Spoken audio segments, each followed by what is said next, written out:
Hi hello நண்பர்கள் அனைவருக்கும் வணக்கம். நமக்கு இன்றைக்கி என்ன பார்க்க போகிறோம் அப்படின்னு பார்த்தீங்கன்னா, அன்னாச்சி பழம் தாங்க. எங்கள் வீட்டில் ஒரு 5-6 செடிக்கு மேலே அன்னாச்சி பழச்செடி இருக்குது.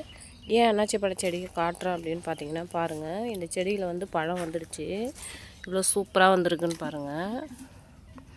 இது வந்து செடியாக வாங்கிட்டு வந்து வச்சதெல்லாம் கிடையாதுங்க. நம்ம சாப்பிட்றதுக்காக வாங்கிட்டு வந்த அந்த பழத்தோடைய மேலே இந்த இந்த தண்டு பகுதி இருக்குது இல்லைங்களா, இந்த க்ரீனிஷாக இருக்குது பாருங்கள். இதை எடுத்து வச்சதுனால வந்ததுங்க. இவ்வளோ சூப்பராக வந்திருக்கு பாருங்கள். எந்த ஒரு மருந்தும் அடிக்காமல், எந்த ஒரு கெமிக்கலும் இல்லாமல் ஒரு நேச்சுரலாக ஒரு ஃப்ரூட்ஸை வந்து நம்மளே வந்து உருவாக்கலாம்.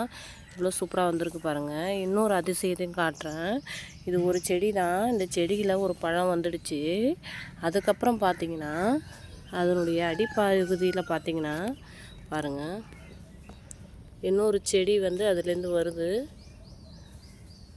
எனக்கே இப்போ தான் தெரியுது, அன்னாச்சி பழம் ஒரு செடி வச்சிட்டோம் அப்படின்னா அதிலிருந்து அடுத்தடுத்து க்ரோத்து வரும் அப்படின்றது நான் இப்போ தான் கண்டுபிடிச்சிருக்கேன்.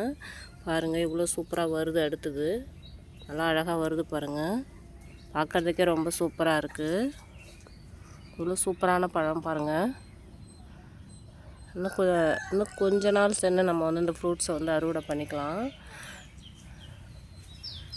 ஒன்றும் இல்லை, வாங்கிட்டு வந்த பழத்தை வந்து அப்படியே சும்மா நட்டு வச்சது தாங்க. அது மேலே இருந்த அந்த பச்சை பகுதியை அது எப்படி சூப்பராக வந்திருக்கு பாருங்கள்.